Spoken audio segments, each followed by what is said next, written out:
This medal has been directed to empower 1,000 persons with disabilities in each state in the next 12 months. We now start hearing the shoot of gun. Whatever I've done. Every public policy has winners and losers, and some will not be very happy with you, while others, usually the silent majority, will be quite happy.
Hello and welcome to What Are You Saying? #quiz, where we talk about topics in the news as it affects us all. My name is Elsie Godwin, and tonight I'm joined by my amazing, beautiful Melanie co-anchors. Okay, Temi is joining us for the first time. Physically in a long time. Welcome back. I feel so new. And of course, we have the lady lawyer herself who went to enjoy on Friday without sending me food, you know. So sorry. I'm sorry. Look at red lips you have just to make popping. up. What is sorry? Thank you. You said? You have to make up for it. Elsie, you are so bent on. Don't worry. We'll have a lunch date. Elsie, you are so hell. Everybody heard you. We have a lunch date. Yes, I promise you. We have. Particularly, you know why? I'm trying to bribe 2 people. Okay. That are watching because of you. Thank you for watching because of me. Elsie. So where are you taking me, my darling? They'll pay for you, don't worry. Are you going to tell me? Let's be clear. This is human trafficking. I know, right? Just squeeze me in your bag when you both are going. Oh my Just goodness. give me somewhere in your bag. I had a rough day today. I was grounded at home because when I went to drop my daughter in school this morning, on my way back, somebody rammed into me. Wow. A downfall driver. Oh, typical of the him. worst. He was on a Monday morning. So my car is at the mechanics, at the body workshop. So did you get him to commit to paying for the repairs? Trust me, I don't know how to do that. Downfall drivers. You just waste your time. I saw an incident once where the person was so annoyed. So she came out of the car and she's like, "You're going to pay for it." That was what I the did guy, initially. The guy just came and just prostrated on the floor and he just went flat. There was a scene. And then the good thing is it wasn't so serious. Yeah. You just Usually I left. don't come down, but because of the way it hits me, I thought the impact was even much more than. I think the car is just a strong car because the way the car, I was on my own lane, he was on the other lane, and he wanted to turn illegally. So On the I was going mainland? straight. Yes, Maryland. He just turned and rammed into me. Yeah. Can you imagine? All the everybody. Funny how when they're driving, sorry to interrupt you, Yeah. funny how when they're driving recklessly, like when people drive recklessly, like they don't consider the consequences just until they No, don't they are hit sharp someone. drivers. No, he's a sharp driver now. They hair. Sounds like an advert. I would have waited if I knew he was going to turn, but if there was no way on earth I would have imagined any sane person was going to turn in that man. I knew what he was going to escape. Oh, he was going to escape. I didn't know I'm a Formula One driver. I just caught it. Oh my goodness, sounds like action movie. He just. All the downfall, I said that for a last mile driver, all of them, they just came, they were ready to kill him this morning. Wow. So And were they will be even so shocked. supportive because it's even a woman and she makes And sure it was that he doesn't get. illegal. It was just that turning was illegal. At some point, when the scene was too much, I just jumped into my car and drove off. When you, They didn't believe it. They thought, like, are you leaving? I said, for real, I'm leaving. What's all I'm done. Please. I've done my part. I don't have the energy. Tell me, how did you get it? It was fine, thank you. Okay. I didn't know I was going to be on Nobody set rammed today. into you. No, actually, today was just, what have I been doing since morning? I think I was preparing. I'm having a trip later this weekend, so I'm just trying to get everything set for it. And I wasn't even sure. Timmy is always out of always having Lagos. What is the Timmy issue? goes. You know, Lagos was trying now. today all day. Let me to leave Lagos. I beg, don't mind me on We're air. always in Ibadan somewhere. You need to give us No, this. okay, so this weekend actually, there's this event, there's this award in Ife. Eh? You're going to say? Yes. You don't want to go again? Okay. Anyway, let's just move on. Today is going to be very interesting. We have an interesting conversation. Okay. And we know what our Mondays is for, nation building, to see how we can help have a better country. But here's what we found as today's quotes. The function of education is to teach one to think intensively and to think critically. Intelligence plus character, that is the goal of true education. And that's from Martin Luther King. Do you agree with that? Oh, definitely, absolutely. Absolutely. I think it was with one of the definitions of education we've had on this set, because we've had so many definitions of education. The one that came from Zeal, when he said something about we need to be able to create people that can ask critical questions and think critically, not just schooling, but not just formal education, yeah. Yeah, so this resonates with that, and I can't wait for us to have that conversation. Did these quotes bring any thoughts to mind? Oh, yes, I mean, I agree with you that it's, to borrow from the words in the quotes, an intelligent quote, you know, but I'm thinking that our conversation today will be streamlined to formal education, am I right? Or are we going to be looking at education as in, you know, just in general something? I think it's going to be formal education, especially because we're talking about restructuring. I think it's the baseline for any other education, formal education. That's for me. So for formal education, do you think it's just the primary or? No, I think all the way to secondary. I don't care for tertiary education. I care for elementary up onto secondary. Right? Because that is where your character and every other thing about you gets shaped. Totally It's not Like all the about, foundation. Yes, moral, social skills. There's a whole lot you get from education, not just A, B, C, D. And even how you interact with your subjects going forward. Social starting skills. primary Yes. skills. Actually, I agree that it's the foundation, but I also think that tertiary education is also very important. Like for certain things, for example, like vocational trainings, career, you know, for example, as in law. Okay, if I'm going to say tertiary education, I mean university education. It's not University. everybody that wants to be a lawyer, but at least get education. Get education up until the age of 16. If you want to sell pepper, Yes, right? I don't think it's compulsory for you to get education to the level of tertiary, just so you understand what I'm Then saying. that's what I'm No, saying. it's not Yeah. compulsory, right? But if we would have those, conversation, I'm thinking that, sorry, just to finish this up, if we get it to that extent, I'm thinking it should be quality. oh, definitely. Of course. Yes. Of course. Yes, definitely. Okay. Definitely. Our topic, like you already know, is restructuring education towards nation building, and our guest, Dr. Tunji Adegbeso, will be joining us for an evening of great conversation, as always, right here on Ways. But first, let's take a break to see what we found in the news.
Today is Aviation Maintenance Technician Day, which honors the men and women who have worked behind the scenes, making and keeping aviation possible. The Wright brothers may take all the fame, but it's the people in the background that truly makes it all possible. 20 years ago, the Federal Aviation Administration officially declared the holiday to honor the effort and innovation of Charles Edward Taylor, the machinist who invented the engine that helped power the airplane of the Wright brothers. He is considered one of the world's first successful aviation maintenance technicians that helped innovate the use of flight into our everyday world. Like Taylor, aviation maintenance technicians around the world work in the background, keeping civilian and military aircraft safe. For me, today is really important and sad as well, because it made me remember the incident on Friday. And I don't even want to get into all the conversations that have come from that regarding the kind of respect that our administration has paid, let me put it that way, to the lost souls. But may the souls of the departed rest in peace. Amen. Amen. And just to everyone who works in the aviation industry, I have great respect for those people. I think it was last week I was listening to an interview. There's this lady who was talking. Her name is, I think, Dr. Esther Longia. So she was talking about her experiences some years back, you know, just being saved from a plane crash and everything. And I think that even in the midst of this, there are people who go to work every day, and they can't just say that I don't feel like going today, because you know, and it's to know that people are actually working in that industry, it's risky, really. Very. It's risky. I was on a flight. I salute them, and I was on a flight from Dubai to Dallas, 17 hours non-stop, and those what's it called? The air hostess, they were just up and for 17 hours. I said, sorry, Elsie. Please, I'm Elsie, I'm not just like, they're still going to make the trip back. And some of them get as much as 3 times a week flying. You know what? I like to fly. No, I like traveling. I hate to fly. Once I get into that compartment, I begin to regret my decision. Why am I in this place? Come and see me when there's a little turbulence. You don't want to see me.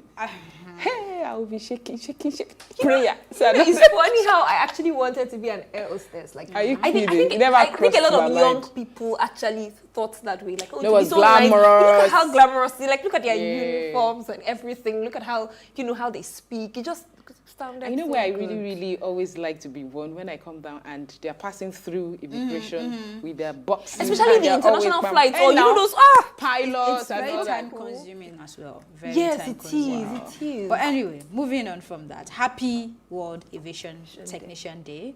Lami, what do you find for us in the news? Okay, I'm going to be very short about it because this has please, always been my opinion.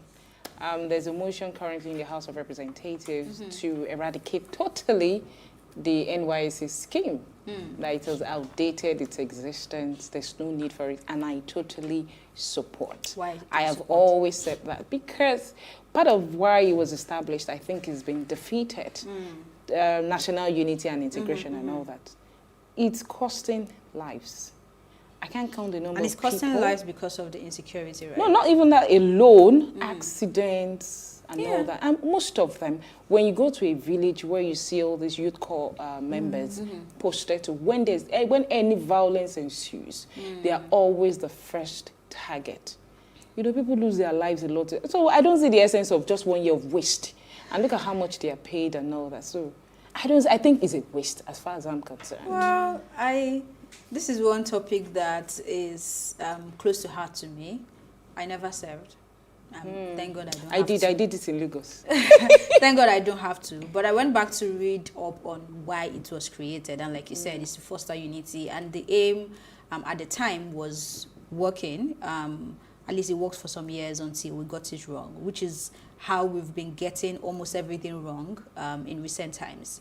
If they can go back to the drawing board to get things right, then I'm not exactly in support of scrapping it, because we need something that still brings us together and unifies us, But most to people help us now, understand. and Sorry, also, sorry, okay. Elsie, sorry. No, you can continue. Oh, okay. Sorry, Also, I jumped in. saw a tweet from someone on social media today. I think he went for his NYSC recently, and he was complaining about how everything is still so traditional. Like, they are not trying to incorporate digital into it. You're not trying to partner with the big fours, or trying to partner with Tech. people like Google, Microsoft, to incorporate a bit of tech into it. It's still you listening to, I mean, I've never been in one, but from what he described, it's still you listening to some guy trying to show that he's the alpha and omega in this 3 weeks orientation, and there's nothing you can do about it. He just believes that it can be used better, and used to also empower people aside from unity.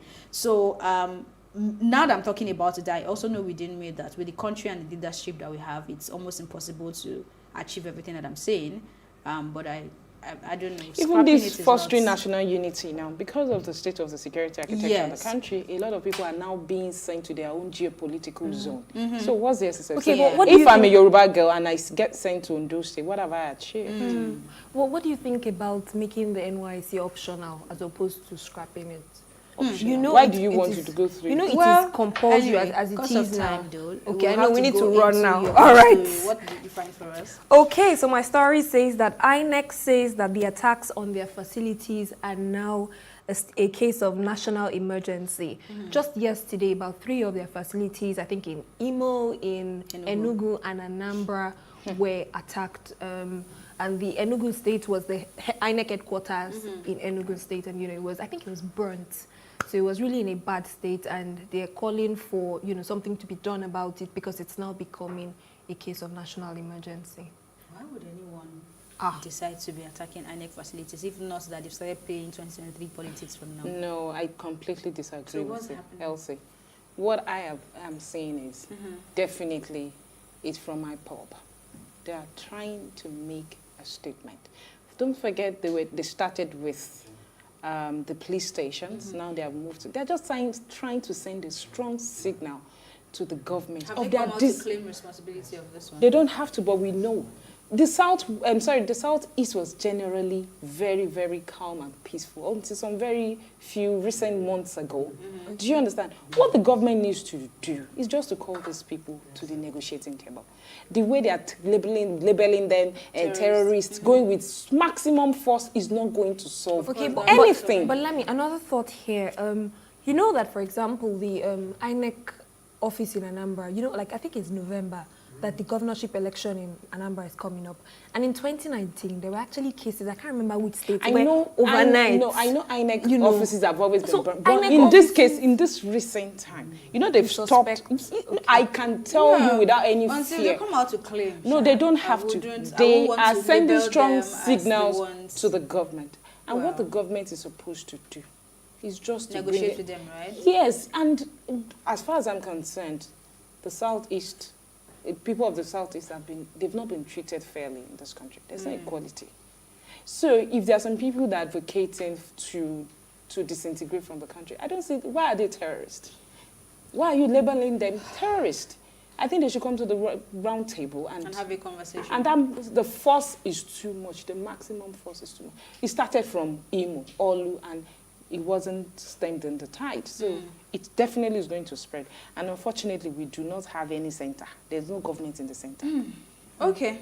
I like how you always say it's the way it is, but it's time for a quick break, and when we come back, we'll be bringing in our guests.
Welcome back, and thank you for staying with us. Education is the bedrock of a country's development, and like our quote of the day by Martin Luther King, the function of education is to teach one to think intensively and to think critically.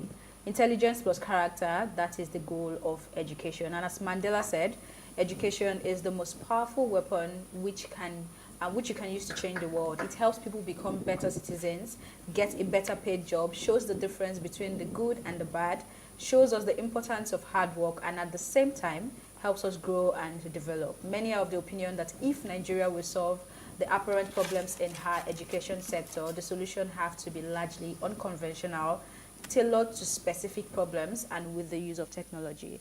The question tonight is, how do we begin to restructure our education system towards nation building? Please let's hear what you have to say. Remember, you can join the conversation via social media using the hashtag WayShow, and tweet at us at WayShowAfrica1, or send an SMS or WhatsApp to 081-803-84663. Now, before I introduce our guests, very quickly, I know you two have the lawyer blood in you, so don't overtalk. 1 minute each. What do you think can be done to restructure education in order to build Nigeria? Inject more funds, then training and retraining and retraining of teachers. Because the quality of teachers depend on the quality, will actually impact on the quality of the students. So you cannot ignore the teachers and focus on the students and facilities if you don't focus on the teachers themselves. So I think that's the starting point. So I agree with that, and I think generally, in addition to that, there's also a need to bring our curriculum in line with technological development, and also look at like practical skills that students need to have in addition to the academic background that we already have. Because a lot of our institutions are very solid when it comes to like the theory, but then the practice, that's where the challenge is. Thank you for making it less than 1 minute. I'm proud.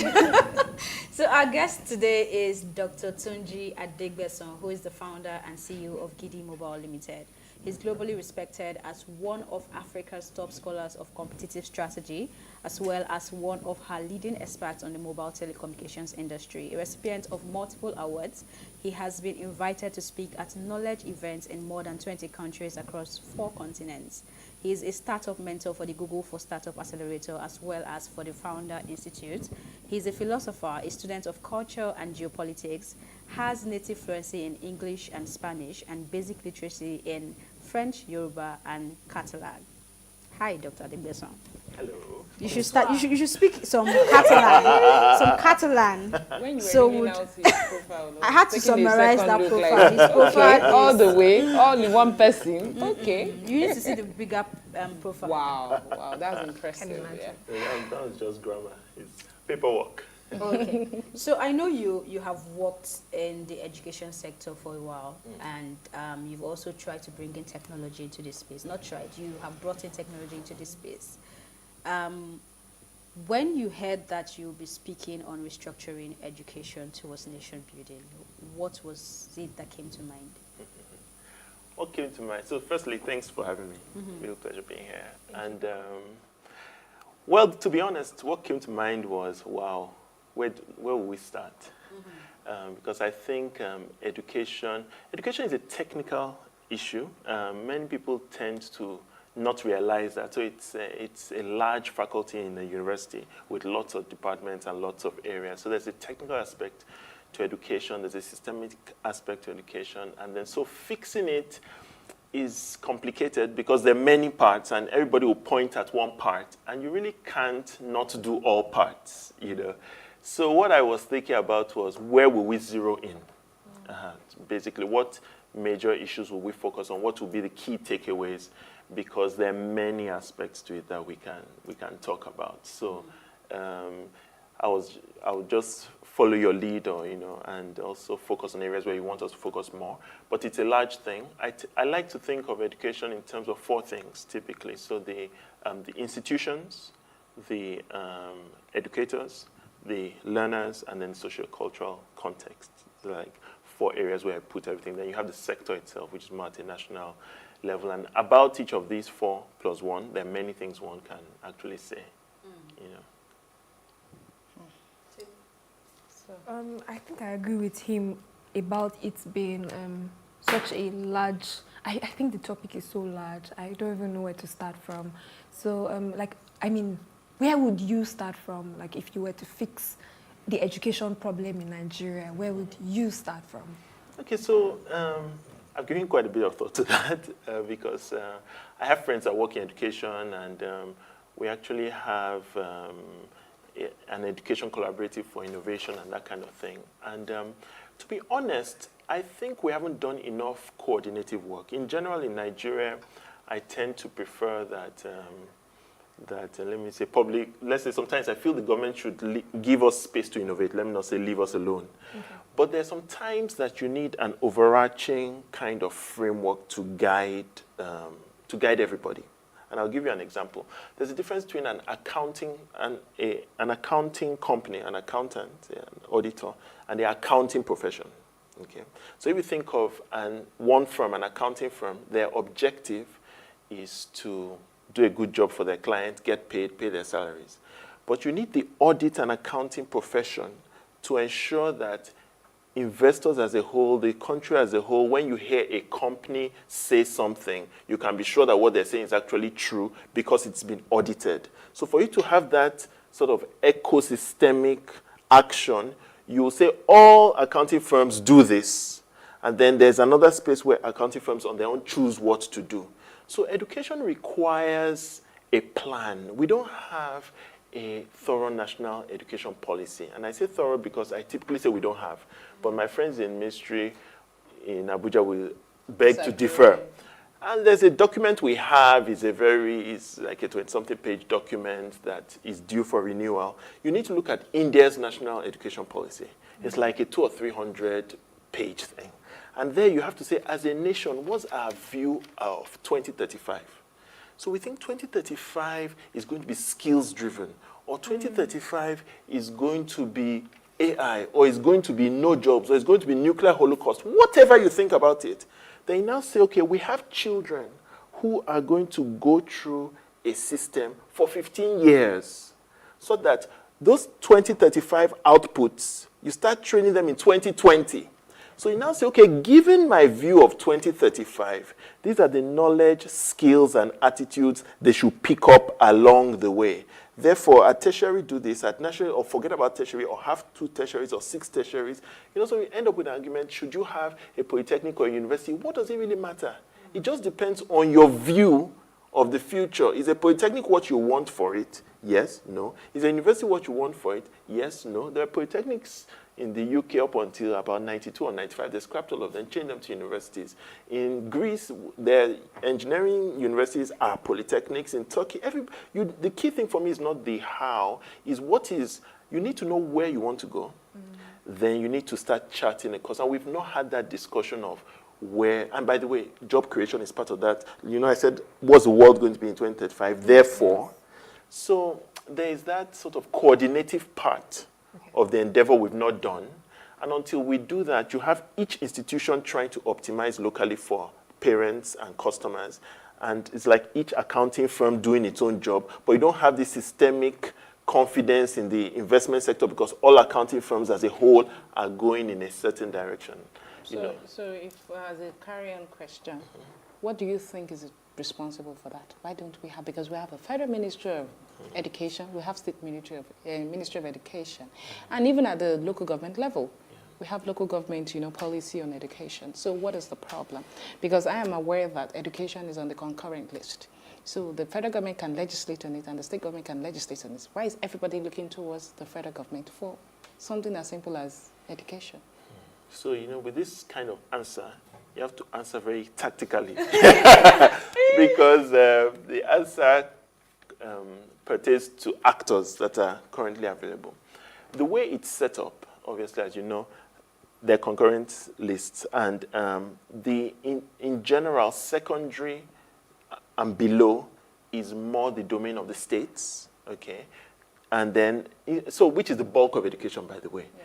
But think about, let me use a good example. So the telecoms GSM revolution we had in 99, 2000, 2001. Under IBB, we had a national telecommunications policy promulgated in 93 or 94. And then that was some work that was saying, okay, these are the types, this is where we're going to go. And then because you had a policy, someone could now say, okay, let me now license on this or license on that. In governance, you normally have policy preceding action. So policy requires convening, you know. So it's very difficult to talk about this without sounding critical of the government. It's not my objective, really. My interest is in things getting done. But usually policy is driven federally, because when you have something that affects everybody, because you know you are going to have not just only the Ministry of Education, you're going to have jobs. You're going to say, fine, example, India. They're trying to create 400 million jobs that are in the skills-based sector. So they have at a ministerial level, they actually have a minister of HR, basically. And then you now have to say, okay, we feel that agriculture currently has 100 million jobs and can grow to 130. So you need the Ministry of Agriculture talking to you as well. They now say rail, we feel so there is a convening power you need at the center to pull the people you need together to say, where do we want the educational sector to go in? And then you need those multiple voices.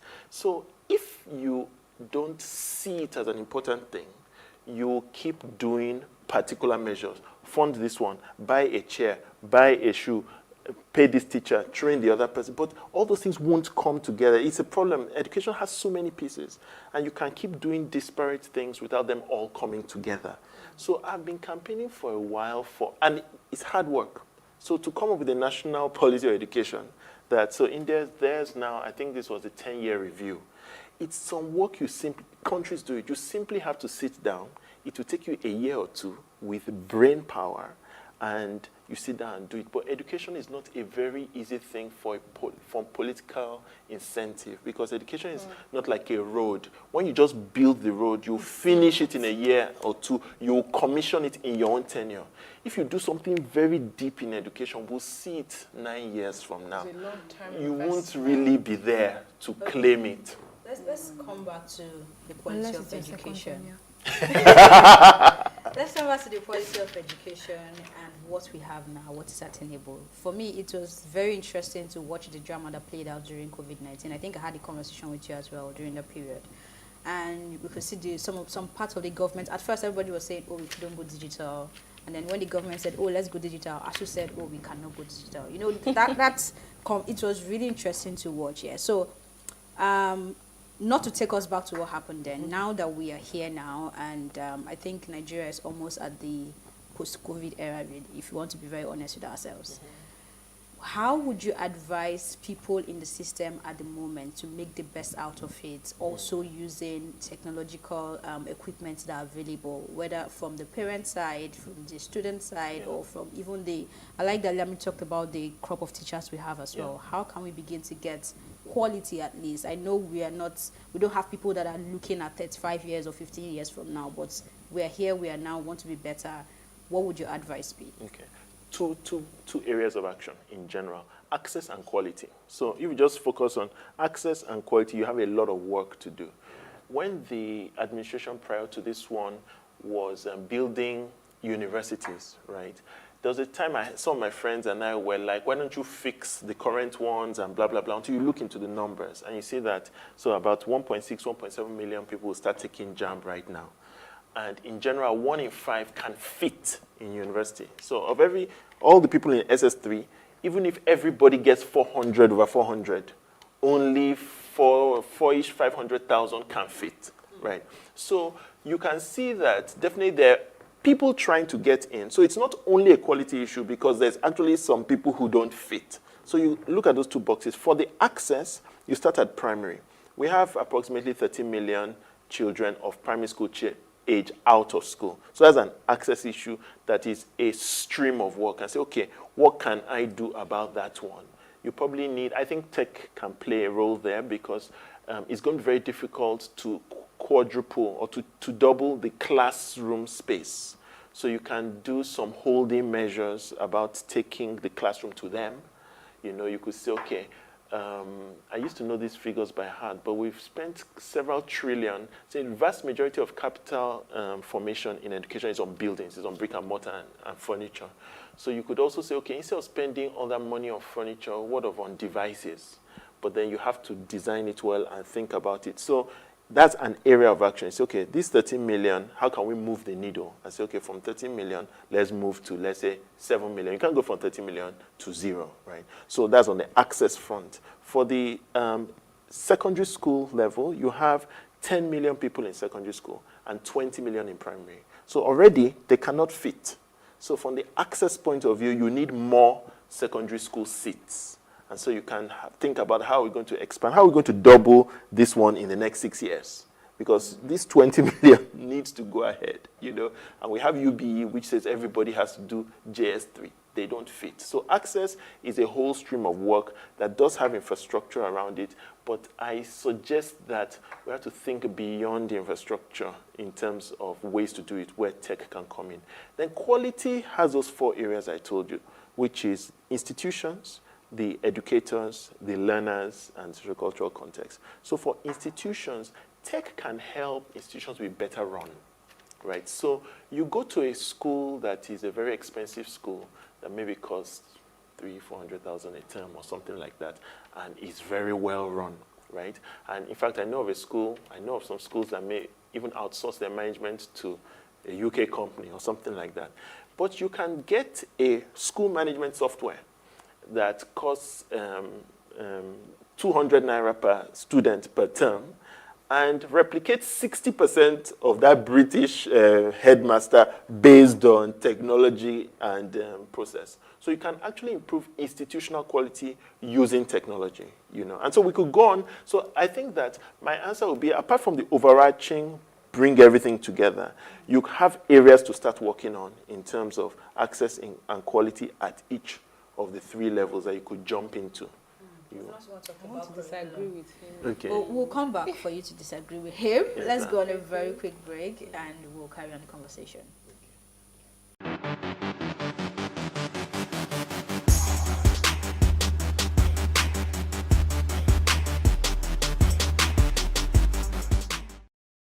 Welcome back. This is Still Ways, and we are discussing how to restructure nation through education. And our guest is Dr. Tunji Adigbeson. Please, let's hear what you have to say. Remember, you can join the conversation via social media using the hashtag WishShow. Tweet at us at WishShowAfrica1 or send SMS or WhatsApp to 081-803-84663. Before we went on that break, Lami was going to disagree with Dr. Adigbeson. I don't want to disagree, but disagree something in away. me. I'm just saying, I need to talk. Yes, I like the fact that you're emphasizing on technological advancement and all what it can do to education. But I am still I think I'm still pro-traditional means. And why I would say that is because I don't believe that education is just A, B, C, D, E. I believe so much in the social skills you acquire when you're in school. You know, you mix with other children, you know, certain way that you behave. That's why I'm always saying education, education, education. It's not because I think education is the way to success, but you know what you can learn in that learning environment. So don't you think that focusing on tech will take that away? I totally agree with you, actually. You know, there's a thing I say sometimes. I say that I'm not in education because of tech. I'm in tech because of education. So for me, it's not that, oh, we have this tech, let's now see what it can do in education. It's the other way around, is that we have educational issues and we're looking for solutions. And then you now start seeing what can work. You know, let me tell you, so I grew up in Lukweju first few years of my life. And I remember once on a street on Coca Road, this was many years ago, there was a fire. And then it was early in the morning, everybody came, I was trying to put out the fire. And it was before the fire engine came. And it was very funny because people were using different things, small cup, big cup, basket. And then there were some little children also participating, trying to bring things here and there, stand, shout. They were not really contributing much. But nobody told them to go away because it was like an all-hands-on-deck situation. That's how I see education. So education, I look at the objective, and then you have strategies of varying efficacy.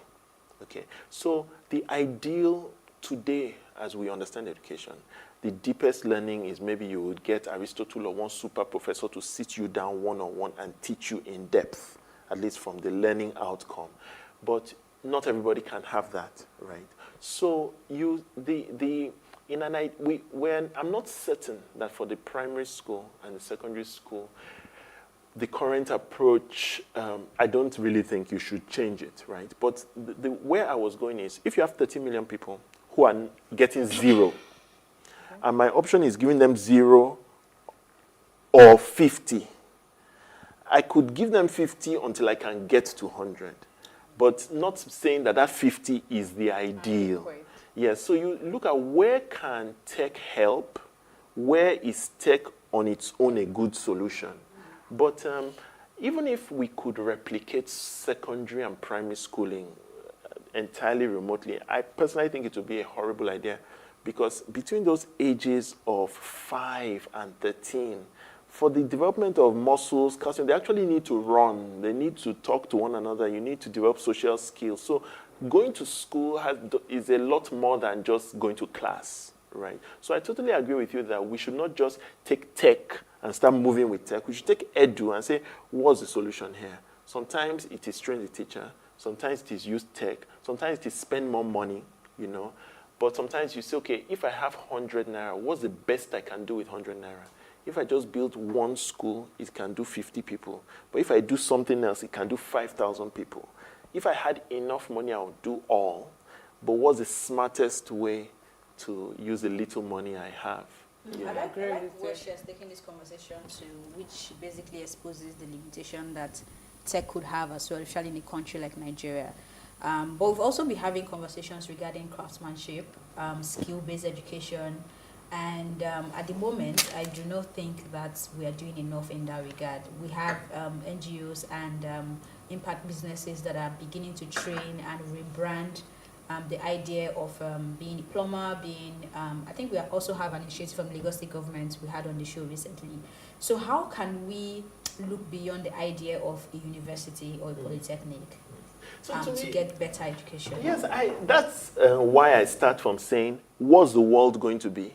And what do we need? Supposing the world is going to be something that doesn't need a university degree, why would I insist on university? So for me, the whole discussion is not just came down from heaven and said there must be this or there must be that. We should see education as serving the nation's objective, and then doing it however serves the nation's objective. I have a belief that maybe we don't value labor, the dignity of labor sufficiently. And that's why at the bottom, we say, those people with OND or Yabadi. So that's why you have some desire to be a university. But I value my gateman, my driver deeply. And so I'll tell you something funny. In 2017, we went in California for the Google Launchpad. And then we were there for 3 weeks with some of my team. And we were staying in an apartment, an Airbnb. So at some point, we had an issue with the bathroom. So I went online and we found a plumber who came. So our money, we're startup, we'll try to manage our little money here, there. The guy who came to fix, he drove up his big Hilux, came out with equipment. As he was coming, in my mind, I started calculating money. I said, waiting to see what this guy is going to say. You know, but what I really liked was, his name was Brian. I loved the way he talked. He came here to fix this bathroom. He had equipment. He had tools. He would describe the problem to him. Say, sure, no problem. Just solved it. We paid him our money, which was almost our last money. A lot of money. But I value, so that guy has been trained, knows his work. Why, what is wrong with being that, you know? So I think that we need to value work, and we need to give people means, different choices that they can put food on the table. But if you have a country where if you didn't go to university and get a job in XYZ bank, you can't eat, that's where the problem is coming from. But if we've set up a system that anybody can seek an honest livelihood in different ways, then let them choose. And this is one of the things Gid Mobile is passionate about. We were looking at learning for livelihoods. You know, if I were doing a program with a bank, we're going to roll out this year. And we're going to be training a couple 100,000 traders. Because you now start saying, where are you going to get these 46 million jobs Nigeria needs? You have 46 million people under stroke, unemployed, between the ages of 15 and 34. 46 million. Net in a year, we don't create more than 200,000 to 300,000 more jobs net. So 46 million. So when you see post-SARS, you see all these things, you understand. So where can it come from? You have 30, 40 million micro SMEs. So imagine if each small SME can grow and hire one person, that's the end of unemployment. So why don't we also focus on educating those small people to grow and hire one person?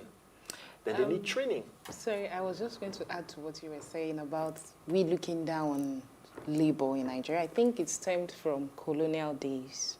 You know, people were traders and all that before. So when the colonialists came and they introduced white-collar jobs, people began to look down on, you know, all these jobs, and we started migrating towards, what's it called, white-collar jobs. And people are quick to say if there's a child in school, I think it's also part of the educational problem we have. We don't operate differential learning. Everybody in a class cannot graduate as doctors and lawyers and all that, but they still need to be educated. So why don't you let a child grow at their own pace, and they will all be in the same class and move? But what will be the difference is what she's learning. But at the end of the first 16 years of that child will still graduate and be learned. Then I can now choose to be a plumber. But here in Nigeria, when a child is not, does not understand mathematics. You just pull them from school and dump them in a trade without education. As if not understanding mathematics is bad. Yes, so it means that automatically that child can't go to school, go and learn a trade and mechanics and all that. That's why they now turn out to be what they are, and you start giving them peanuts because he's a mechanic. Obviously, he's not learning it. He doesn't know. You know, he doesn't deserve to make a learning because he's educated. But imagine if that child went to school, got quality education, came out at 16, went to a vocational school and became a qualified mechanic. Do you know the way his, his workshop will be? That's why you see these days, before, if you finish uni, you can't tell your parents, I want to be a caterer. But go on Instagram now. The bulk of ladies, they are thriving because they got quality education before they venture. Photography, how dare you before?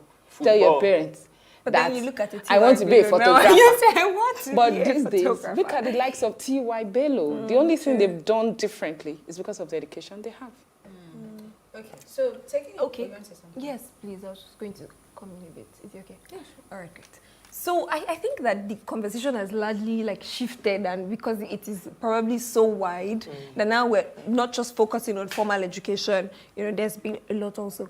But I'd like you to speak to the quality of, because I'm very interested in formal education and formal education being compared in Nigeria with what we have internationally. So I'd like you to speak to the quality of our education when we talk about global standards. So, for example, I went to the University of Ibadan, you know, we're like, you are first and the best. I'm so, you know, so proud of the university, right?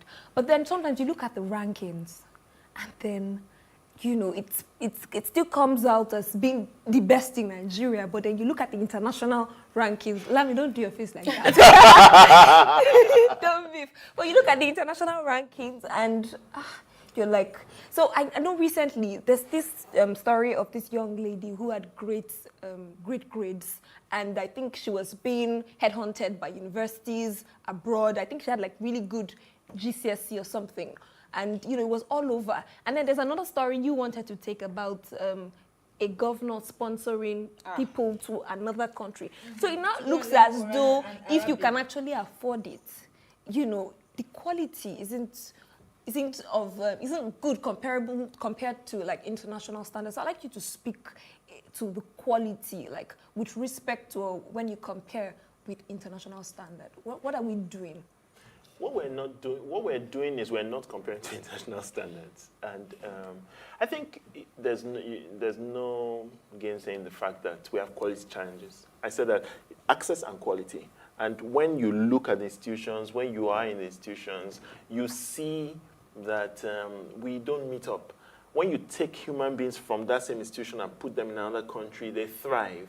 So rather, I would think of, okay, what can we do, you know, for for quality. There's a thing they do a lot in the US, which I like, which I wish we would do more in tertiary, which is you have external standard setting bodies, and then you tie what the institution wants to achievement on the external standard setting body, with the caveat that the external standard setting body is independent and not corrupted, because I've seen all sorts of things in Nigerian universities before.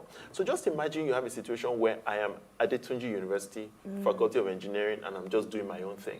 NUC comes and accredits and says I'm above minimum standard, and they continue, and then I do as well as I can do to stay above NUC's standard, and then I keep going. And if I can compromise them, I'm not saying you do, maybe you can't anyway, fine. If not, I keep going. Whereas if you say there is international standard of engineering faculties based in Geneva, grade A, B, and C, and NUC simply says, if you get A on that standard, I give you 100 million. If you get B, I give you 70 million. And if you get C, I give you 20 million. Then they go home and sleep. Then they leave you to do what you wish to do. So we begin to compete. Thank you. So this kind of things the National Science Foundation does in the US. So you have it. And then when you now go to that body in Geneva, they'll have one thick book like this on what a faculty of engineering should be. The distance between the chairs, the number of things. So you just take the book and continue.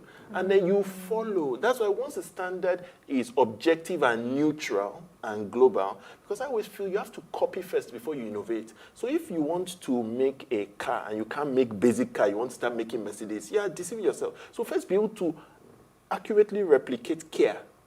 When you've accurately replicated it, you can head for BMW. So that's how I see a global standard. If you want your schools to be good, just find the global benchmark and say, hit the benchmark, then I reward you according to it. So just so I get this clearly, sorry, please, just so I get this clearly. Oh, yes, please. So, good evening, ladies. Clearly, education eventually challenges one to think and act. But NYC scrapping seems like a very weak disposition, considering the fact that NYC is a huge resource, clearly superior to material resources we currently depend on. As leaders, what can these energetic resources be converted towards solving the issues currently plaguing our nation? I think that it is the fundamental of setting up NYSC after the Civil War. Okay, he's basically talking about the unity and all that's from Benson. And he also went on to say, honestly, knowing what to do with the educated graduate is critical towards nation building. But bringing it back to this conversation to really start wrapping it up, I want you to really touch on quality of teachers as well, because that's one major problem. If we talk about how to get more people into the system, infrastructure, or digital, without talking about people that are impacting this knowledge, then maybe we've not done anything. I remember the last time we talked about education as well. We were talking about how we even pick people that are teachers who are supposed to be the least. So in other climes, you see that we have the most brilliant people being convinced to say, we need you to stay back to impact knowledge. But here, when you have the least cutoff, you can go to College of Education and now become teachers. So how do we have better quality teachers, and also how do we train the ones we have now, because we can't say we don't need you anymore, we need them. So how do we have quality teachers and educators in this sector? So I spent a lot of time thinking about this thing, and sometimes I'll sound like a broken record, but I'll quickly say this is why, you see, we'll still need to do that overall plan. It's related to artisans, it's related to build paths, to say, okay, this is the teacher path, this is the type of teacher we'll need, this is where they will start, they're going to be their path, this is going to be a path for graduates, this is going to be a path. So one day, one time, we'll still need to do that overall educational policy planning work. Because like you said, teachers you have start at different levels. First of all, who becomes a teacher? There are teachers. Education is a little bit like medicine in that it is a profession that pays your salaries. But it's also, there's a high percentage are passion-driven. It's just a bit like you need some degree of passion to stay there because it's not the highest paying profession anywhere. And it's tough. And part of your joy is in the work itself. So it's a little bit peculiar. So you start from who goes there. So when you have passionate people, at least a healthy percentage of passionate people going in there as a healthy educational sector. But when the people who go into education are those who can't do anything else, you've started having a problem. Because how will I teach a child to be creative and inquisitive when I am not creative and inquisitive, and I consider creativity and inquisitiveness as challenging my authority? So you start from a situation whereby the cutoff for the College of Education is the lowest cutoff in the nation. Of all the courses you want to study in the Federal Republic of Nigeria, the one with the lowest cutoff is education. So in fact, if you want to study physics, the cutoff by implication is higher than the cutoff for education physics. So that means you need less knowledge to teach physics than to study physics. That's the implication. So there's something going on there which is related to who you are attracting, how you are driving. You will find some passionate people. You will find people who go there. But you have to revamp the profile of teacher, which has to do with career path. So when you become a teacher, teacher one's assistant, vice principal, just 4 or 5 steps. So, and then you're going to have a 20-year career in civil service. We've not built the steps, we've not built the incentives, we've not built. So there's a lot of work to do around building an attractive career for a teacher, so that someone who is good will say, I like this thing. I'm not going to become a billionaire, but I'll be fine. But if it is, I'm going to be earning 30,000 naira a month, and I live in Lagos, and I need to have transport, and I need to do all these kind of things. Not by Everything you're saying is we need to. Which one have we started exactly? Well, so the states are doing different things. So that's why I said different, like I was looking at a program they just did recently in Lagos State to train teachers, so there's stuff being done. I just feel that the transformative work needs some coordination. But you would train the teachers you have, and there's always going to be a percentage that's really serious. There's another percentage that are just there to sell things when nobody's looking. So what you need to do is reduce the percentage of the people who are not really passionate about the thing, and improve the welfare and the career path of those you have there. But we need to attract another 500,000 or so in there who are good, who are bright. And it's going to be tricky the way it is. So I really feel there was something that was being said in 2015. I'd like to re-echo it.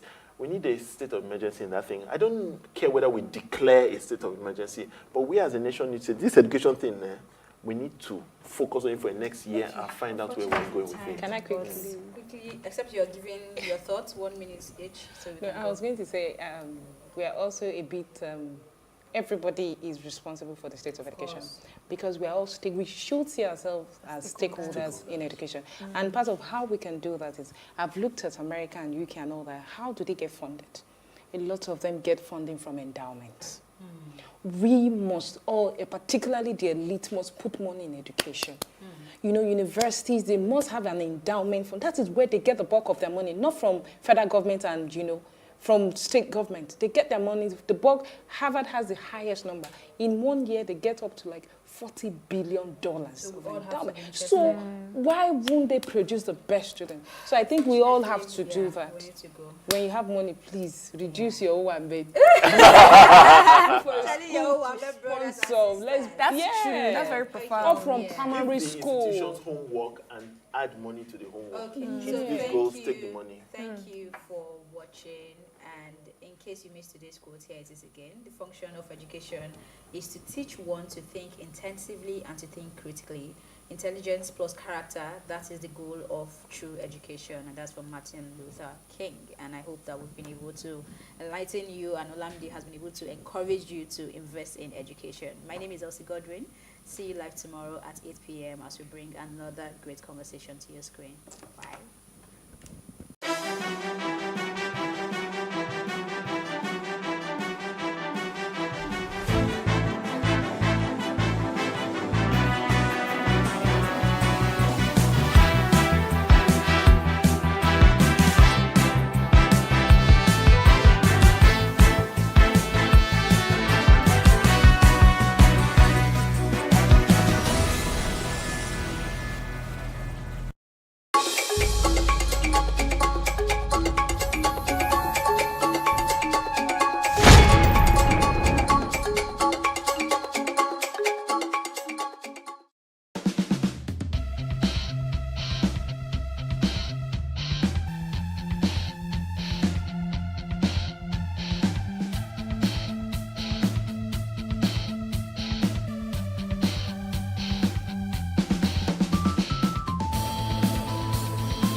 Hello there, you're watching TW Conversations with the women in the lounge. We've been talking about being single, and I guess some of the things that we have addressed are the things we love about being single, our lists of qualities that we want